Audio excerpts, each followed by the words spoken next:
ஞானாம்பிகை உடனாய காலத்தினாத திருவருளினாலே திருவிளையாடல் புராணம் என்பது பற்றி சொல்லியும் கேட்டும் வருகிறோம்.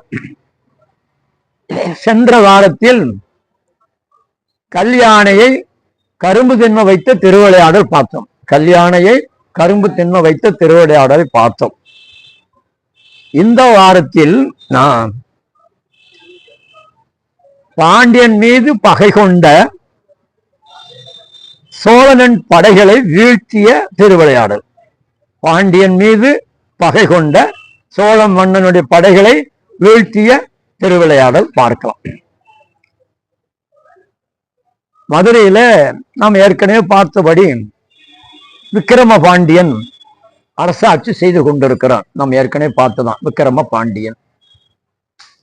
இந்த விக்கிரம பாண்டியன் ஆட்சி வளமும் நலமும் உடைய ஆட்சியாக இருந்தது. எல்லா மக்களும் எல்லாம் பெற்று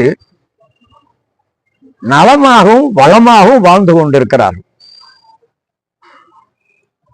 அது எப்படி அப்படின்னு கேட்டீங்கன்னா, உண்ண உணவு, உடுக்கை உட, இருக்க இடம், இது மூன்று தான் நமக்கு மனிதனுக்கு முக்கியமான தேவைகள். உண்ண உணவு, உடுக்க உடை, இருக்க இடம். இந்த மூன்றும் அதற்கு மேலாகவும் எல்லாமாக பெற்று அந்த மக்கள் வாழ்ந்து கொண்டிருக்கிறார்கள்.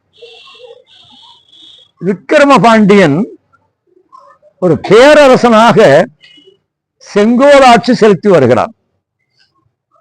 அருகிலே இருக்கிற சிற்றரசர்கள் எல்லாம் அவனுக்கு வந்து வந்து அவன் காலடியிலே திரையாகிய வரியை செலுத்தி செலுத்தி பணிந்து வணங்கி சென்று கொண்டிருக்கிறார்கள்.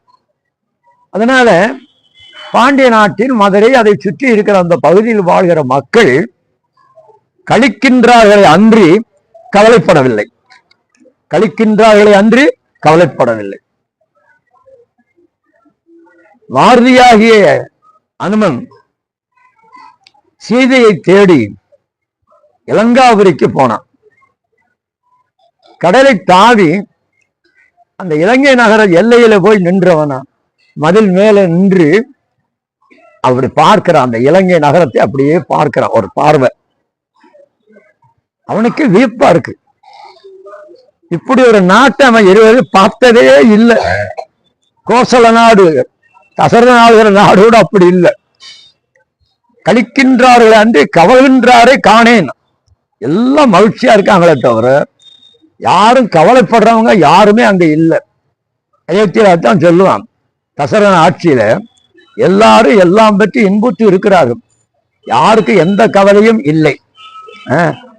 அவரவர்கள் வேலையை பார்க்கிறாங்க, எந்த குறைவும் இல்லாம இருக்கிறாங்க. அதனால கிழக்க உரிக்க சூரியன் மேற்க உச்சான்னா மேற்க உரிக்க சூரியன் கிழக்க உரிச்சு எங்க உரிச்சு எங்க போனான்னு அதை பத்தி அவங்களுக்கு கவலையே இல்லாமல் வாழ்ந்து கொண்டிருக்காங்க. அதனால அவன் நின்று அதை பார்க்கிற போது நினைக்கிறான், இவ்வளவு அற்புதமான ஒரு நகரம், அழகான மக்கள் அருமையா வாழ்ந்துட்டு இருக்காங்க. இப்படி நாட்டை ஆளுகிறவன் இப்படி ஒரு கேடுகட்டவனா அவன் சேர்ந்து போயிட்டானே. மாற்றானுடைய மனைவியை தனக்குரியவளை ஆக்க வேண்டும் என்று துடிதுடித்து கொண்டு போய் சிறை எடுத்து கொண்டு வைத்து அங்க இருக்கிறான். அதனால அவன் எண்ணம் என்றைக்கும் ஈடேறப் போவதில்லை.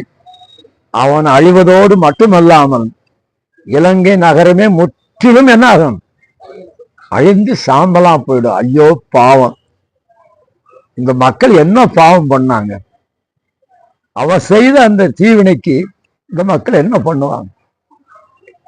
அவனுக்கு என்ன 10 தலையாம். எத்தனை தலை அவனுக்கு? ஆமா, 10 தலை ராவணன். என்ன ராவணன்? ஆமா. இந்த 10 தலை ராவணன் சொல்றது ஒரு நிகழ்ச்சி நினைவுக்கு வருது, அதை சொல்லிடுறேன். சுவையான நிகழ்ச்சி அது.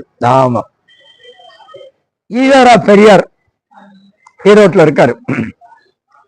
அந்த ஊர்ல ஒரு அன்பர், நல்ல செல்வந்தர், அவரிடத்துல இடையில்லாத பக்தி, அன்பனோட பக்தின்னு சொல்லலாம். எதுவா இருந்தாலும் அவரை கேட்டுட்டு அவர் செய்வார். அவர் வீட்டில் பிறக்கிற குழந்தைகளுக்கெல்லாம் அவர் தான் பேர் வைக்கணும். இப்போ ஒரு நாள் என்ன பண்ணாரு, ஒரு பையன் பிறந்து 4 வயசு அப்படி ஆயிடுச்சு. அவரை கூட்டிட்டு போய் பேர் வைக்க சொன்னான். பெரியார்ட்ட கொண்டு போய், ஐயா என் பையனுக்கு உங்க திருவாக்கால ஒரு பேர் வச்சிருங்க அப்படின்னு. அப்படியா? இப்படியே யோசனை பண்ணாரு. ராவணன் அப்படின்னாரு. எப்படிப்பா பேர் என்ன வச்சாரு? ராவணன். சரின்ட்டு அவன் போயிட்டான். போயிட்டு கொஞ்ச நாள் கழிச்சு பையனை கூட்டிட்டு பள்ளிக்கூடத்துக்கு போனான். பள்ளிக்கூடத்துல போய் தலைமை ஆசிரியர்கிட்ட, ஐயா என் பையனை 1ஆவது வகுப்புல சேர்த்துங்க. சரிப்பா பையன் பேர் சொல்லு. ராவணன் அப்படின்னா. என்னது ராவணன் தான்? போ இந்த பேருடையவனுக்கு அங்கே இடம் இல்லை, போ இந்த பேருடையவனுக்கெல்லாம் இடம் இல்லை, போ அப்படின்னு வரைச்சி விட்டான். தலைமை ஆசிரியர் வரைச்சி விட்டாரு. இவர் அடுத்த நாள் காலையில திரும்ப பையனை கூப்பிட்டுட்டு பெரிய இடத்துல போய், ஐயா பாருங்க இப்படி போய் பையனை சேர்க்க சொன்னேன், அது என்னையா ராவணன் பேரு? பாப்பா அதெல்லாம் சேர்க்க முடியாது அப்படின்னு சொல்லிட்டாரு அப்படின்னு. அதனால பேரை மாத்தி வச்சுட்டா போகுது அப்படின்னாரு. யாரு? பெரியார் சொன்னாரு. என்னையா சொல்றீங்க? நீங்க வச்ச பேரு நீங்களே மாத்துறதான், என்னால அதை பொறுத்துக்க முடியாது, தாங்கிக்க முடியாது. ஒண்ணு கவலைப்படாதப்ப, நானே கவலைப்படாத, நீயே கவலைப்படுற. என்ன ராவணன் பேரு சேர்க்க மாட்டேன்னு சொல்லிட்டேன். அப்படித்தானே பேரு தசக்கிரீவன் அப்படின்னாரு. என்ன சொன்னாரு? என்ன சொன்னாரு? தசக்கிரீவன். ஓஹோ நல்ல பேரா இருக்க. கூப்பிட்டுட்டு அடுத்த நாள் தலைமை அரசு போனாரு. என்னையா பேரை மாத்திட்டியா? பாத்துட்டேங்க, வேற பேரு. என்ன பேரு? தசக்கிரீவன். அப்படி சொல்லு. உடனே போட்டு 1ஆவது வகுப்புல சேர்த்துட்டு, சரி போயிட்டு வாங்க அப்படின்னாரு. சரின்னு பெரியார் இவர் என்ன பண்ணாரு, நேர பெரியார்கிட்ட போய், ஐயா சேர்த்துக்கிட்டாங்கய்யா. சேர்த்துக்கிட்டாங்கல்ல, உனக்கு மகிழ்ச்சி தானே, சரி போயிட்டு வா. அது இல்லையா, நீங்க வச்ச பேரு நீங்களே மாத்த வேண்டி வந்துருச்சு. என்ன சொன்னாரு? நீங்க வச்ச பேரு நீங்களே மாத்த வேண்டி வந்துருச்சு. அதை நினைச்சாதான் என்னால தாங்கிக்க முடியல. நான் வச்ச வேற நான் ஏன்டா மாத்துறேன், எப்படா மாத்துறேன்? ராவணங்கிற பேர், அடே ராவணங்கிற பேரு தசக்கரிங்கிற பேரு ஒண்ணுதான்டா. உனக்குத்தான் புரியல, தலைமை ஆசிரியா உட்கார்ந்துருக்க புரியல. உனக்குத்தான் புரியல, தலைமை ஆசிரியர் உட்கார்ந்துருக்க முடியுமா? புரியல. ராவணனாலும் தசக்கரியாலும் ஒண்ணுதான்டா. இப்போ எதுக்காக சொல்ல வந்தேன், இப்போ அந்த நாட்டுல அவ்வளவு மக்கள் கழிக்கின்றார்கள் அன்றி கவர்கின்றார்களே. 10 தலை உடையவனாக இருக்கிறானே, இவனை 10 தலை சிந்தி செதற போகிறதே. இவன் அழிவதோடு மட்டுமல்லாமல் அரக்கிரனும் அழிவது மட்டுமல்லாமல் இந்த இலங்கை நகரம் முழுவதுமே அழியப் போகிறதே என்று அனுமன் வருத்தப்பட்டானாம். அவன் அழிஞ்சு எப்படியாவது சீதையை வீட்டுக்கு வரணும் போனான். இந்த நகரத்தை பார்த்தோன்னா அவன் மனசு அப்படி ஆச்சு. அப்போ கழிக்கின்றார்களை அன்றி கவல்கின்றார்களை காணேன் அப்படின்னு சொன்னான். அது மாதிரி இங்கே இந்த விக்கிரபாண்டியன் ஆட்சியில் மக்கள் மகிழ்ச்சி மகிழ்ச்சி மகிழ்ச்சியிலேயே எல்லாரும் இருக்காங்க. யாரும் கவலைப்படுகிறத. செங்கோல் ஆட்சி, இந்த செங்கோல் இருக்கே அது தனிச்சிறப்பு பெற்றது. அரசனுடைய நல்ல ஆட்சிக்கு அடையாளம் என்னது? செங்கோல். அரசனுடைய நல்ல ஆட்சிக்கு அடையாளம் செங்கோல். பேருக்கு செங்கோலை போய் கையில பிடிச்சுக்கிட்டு செயல்கள் எல்லாம் அதுக்கு நேர் விரோதமா இருந்தா என்ன பண்றது? அப்படி சில பேர் பேரெல்லாம் நல்லாத்தான் வச்சிருப்பாங்க. செயல்களை பார்த்தாத்தா உனக்கு போய் இப்படி ஒரு பேரை வச்சிருக்காங்க என்ன நாம சொல்றோம் இல்லையா? அது மாதிரி இந்த செங்கோல் செம்மையுடைய கோல். அதுக்கு என்ன பொருள்? செம்மையுடைய, நேர்மையா, கொஞ்சம் கூட நெறி பிறழாத தவறாத கோல். ஓ கண்ணகி கோவலனை இழந்து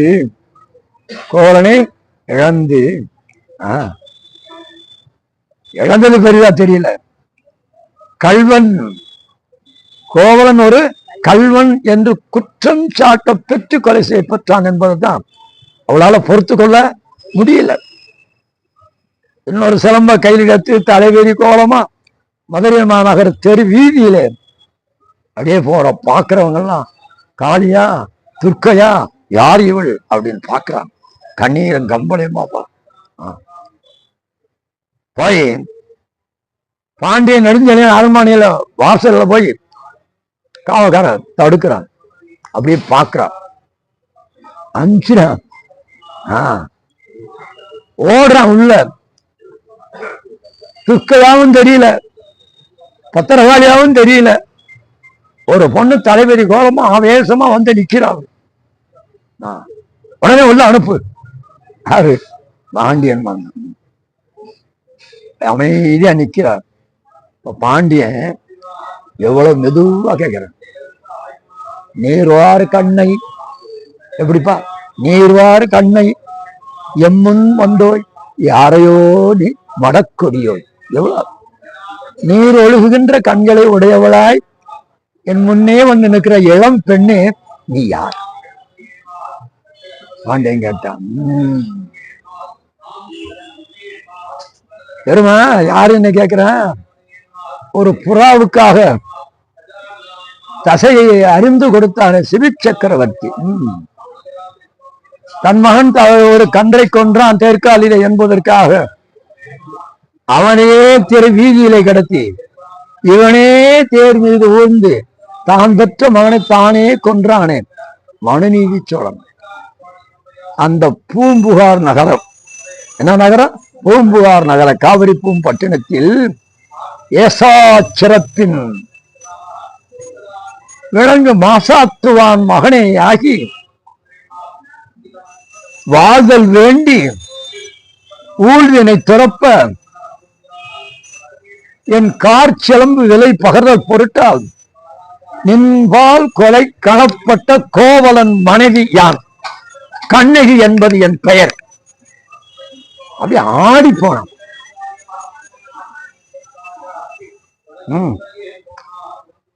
கணவன் பேரை சொல்லலாமா? சொல்லணும். எப்படியோ நம்ம மக்கள் சொல்லாத சொல்லாத சொல்லாத சொல்லி வச்சுட்டாங்க. சொல்லாத சொல்லாத சொல்லாத. அது அந்த காலத்துல செஞ்சிருந்தாலும் தப்பு தான்ப்பா. அந்த காலத்துல சொல்லியிருந்தாலும், எப்ப சொல்லியிருந்தாலும் தவறு தான். கணவன் பேரை சொல்றதுக்கு என்ன வந்துருச்சு? அப்படி சொல்லலாம். கணவன் பேரை ஒரு ஆட்சி கோயிலுக்கு போச்சு.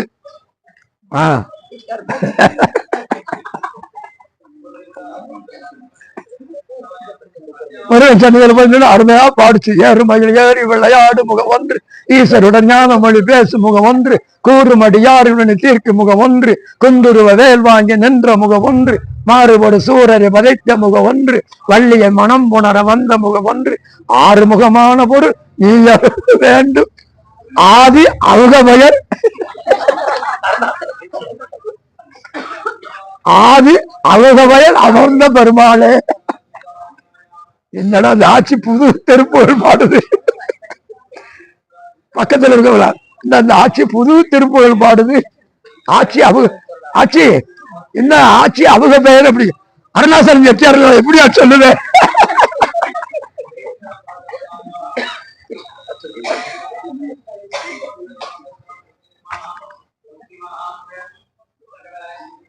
வாசுவாத்துவான் மகனே ஆகிய வாழ்தல் வேண்டி ஊழ்மணி திறப்ப என் கார் சிலம்பு விலை பகவுப்பட்டான் என்பால் கொலைக்கலப்பட்ட கோவலன் மனைவி கண்ணகி என்பது என் பெயர் அப்படின்னா பாருங்க. ஆடி போனான். அப்புறம் என் கால் சிலம்பு முத்து, அவ கால் சிலம்பு மாணிக்கம் அப்படி எல்லாம் சொல்லி சிலம்ப உடைச்சு அந்த மாணிக்க பரல் பாண்டியன் நெடுஞ்செலியில உதட்டுல போய் விழுந்துதான். ஏன்? இதுதானே தப்பான தீர்ப்பு. நாக்குல சேர்ந்து அடிச்சது. அப்பதான் அவன் உணர்ந்து என்ன பண்ணா,